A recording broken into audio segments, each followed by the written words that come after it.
बिस्मिल्लाहिर्रहमानिर्रहीम। अस्सलाम वालेकुम स्टूडेंट्स। आज का हमारा टॉपिक है केमिस्ट्री क्लास 9 चैप्टर 1 में हम बात कर रहे हैं मोल्स की।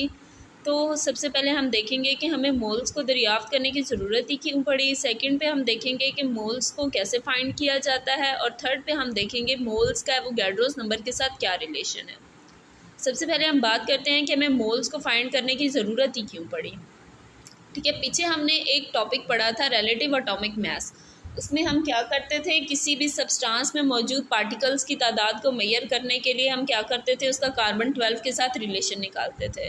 कैसे, हमने इमेजिन किया था कि हम कोई भी ले लेते हैं, तराजू ले लेते हैं, उसमें क्या करेंगे, एक साइड पे हम कार्बन 12 के 12 पीसेस करके 12 एटम एक साइड पे रखेंगे, दूसरी साइड पे हमारे पास जो भी सब्सटेंस का एटम होगा, मॉलिक्यूल होगा, कंपाउंड होगा, उसको हम प्लेस करेंगे। ठीक है, इस तरह से हम उस नंबर में मौजूद पार्टिकल्स की तादाद को मेजर करेंगे। पर देखा जाए तो एटम इतना स्मॉलेस्ट यूनिट है जिसको छूना तो दूर की बात, हम देख भी नहीं सकते। इसलिए हमारे पास ये पॉसिबल ही नहीं था फिज़िकली एटॉमिक मास यूनिट के थ्रू किसी भी एलिमेंट में मौजूद पार्टिकल्स की तादाद को मेजर करना। इसलिए हमने कोई और तरीका सोचा जो हमारे लिए फ़िज़िकली पॉसिबल भी हो और हम केमिकल्स को मेजर भी कर सकें। दूसरा, हमने ये वाला मेथड दरियाफ्त किया, मोल्स के थ्रू हम किसी भी सब्सटेंस में मौजूद पार्टिकल्स की तादाद को मेजर कर सकते हैं, और ये हमारे लिए फ़िज़िकली पॉसिबल भी था। तो देखते हैं ये हमारे लिए कैसे पॉसिबल था। सबसे पहले हम देख लेते हैं डेफिनेशन।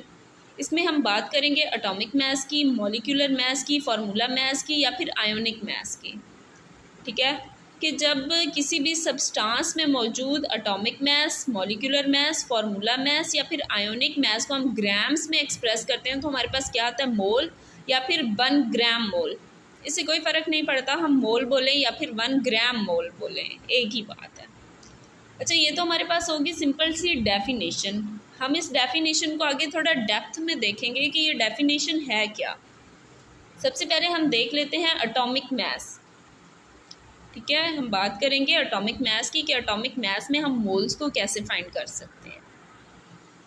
ठीक है, अब फॉर एग्जांपल देखें, मैं कहती हूँ कि हाइड्रोजन ले लें। हाइड्रोजन का 1.008 AMU हमने मेजर करना है। ये हमारे लिए पॉसिबल नहीं है क्योंकि AMU बहुत छोटा यूनिट है, इसलिए हम किस में इसको लेके आएंगे, ग्राम्स में। ग्राम्स में हमारे लिए किसी भी चीज़ की मेजरमेंट पॉसिबल है। हमने हाइड्रोजन ले लिया, 1 मोल ऑफ हाइड्रोजन किसके इक्वल हो गया, 1.008 ग्राम। कैसे, जब हम मोल्स की बात कर रहे हैं तो हमारे पास जो भी एटम होगा उसका एटॉमिक मास हम ग्राम्स में लिखेंगे। जैसे ही हम किसी भी एटम के एटॉमिक मास को ग्राम्स में लिखेंगे तो ऑब्वियसली किसके इक्वल होगा, 1 मोल के। आगे हम एक और एटम देख लेते हैं, कार्बन ले लेते हैं। कार्बन का हमारे पास एटॉमिक मास कितना है, 12 AMU। ठीक है, अगर हमने इसकी मोल्स में बात करनी है तो हम फ़ौरन से क्या करेंगे कि AMU की जगह पे ग्राम्स कर देंगे। ग्राम्स में इसको मेजर करना पॉसिबल है, और हमारे पास 1 मोल ऑफ कार्बन किसके इक्वल हो गया, 12 ग्राम। ऑक्सीजन की बात कर रहे हैं, ऑक्सीजन में हम 16 AMU हमारे पास इसका रिलेटिव एटॉमिक मास यूनिट है। जब हम मोल्स में इसकी बात करेंगे, इसकी मेजरमेंट हमने मोल्स में करनी है तो हम डायरेक्ट क्या करेंगे, AMU को हम ग्राम्स में कन्वर्ट कर लेंगे। ठीक है, आगे हम वर्डिंग में इसको इस तरह से लिख सकते हैं कि 1 मोल ऑफ हाइड्रोजन का 1 मोल किसके इक्वल है, हमने ग्राम्स में करना है, इसलिए हम इसके रिलेटिव एटॉमिक मास को हम ग्राम्स में लिख लेंगे। 1 mole of hydrogen is equal to 1.008 gram. ठीक है, अगर 1 मोल ऑफ कार्बन एटम या फिर 1 gram of carbon atom is equal to 12 gram, हम AMU की जगह पे क्या लिख लेंगे, 12 ग्राम। ये तो होगी हमारे पास एक एटम की बात, एटॉमिक मास। एटम्स का तो एटॉमिक मास ही होता है ना। आगे हम बात करेंगे मॉलिक्यूल्स की। मॉलिक्यूल्स का क्या होता है, जैसे एटम का एटॉमिक मास होता है, इसी तरह मॉलिक्यूल्स का हमारे पास होगा मॉलिक्यूलर मास। मॉलिक्यूल्स की बात करें हम, फॉर एग्जांपल हम ले लेते हैं H2SO4। H2SO4 में भी हम क्या करेंगे, हमने H2SO4 को मेजर करना है। H2SO4 का एटॉमिक नंबर हमारे पास क्या है, 98 AMU। अगर मैं कहूँ कि 98 AMU लैब में मैं कहती हूँ कि ले आएँ और इसको मेजर करें, वो हमारे लिए पॉसिबल नहीं होगा क्योंकि AMU बहुत छोटा यूनिट है। हम क्या करेंगे, हम इसको ग्राम्स में कन्वर्ट कर लेंगे। इसी तरह वाटर का हम 18 AMU हमारे लिए नहीं पॉसिबल, हमने इसको ग्राम्स में कन्वर्ट कर लिया। ये हमारे पास जो मेथड है ये बहुत इजी हो जाता है। ठीक है। 1 gram of molecules of H2SO4 98 grams, as a 98 gram हम इसको मेजर करेंगे तो हमारे पास 1 मोल निकल आएगा। ठीक है। आगे हम बात करते हैं 1 मोल ऑफ H2O। ऊपर हमने पहले ये भी देखा है, दोबारा से देख लें कि 1 मोल ऑफ वाटर ले लेते हैं। जब हम 18 ग्राम्स में लेंगे इसको हमारे लिए मेजर करना पॉसिबल हो जाएगा। ठीक है। मॉलिक्यूलर की बात होगी, मॉलिक्यूलर मैस की बात होगी। आगे हम देखते हैं फार्मूला मैस।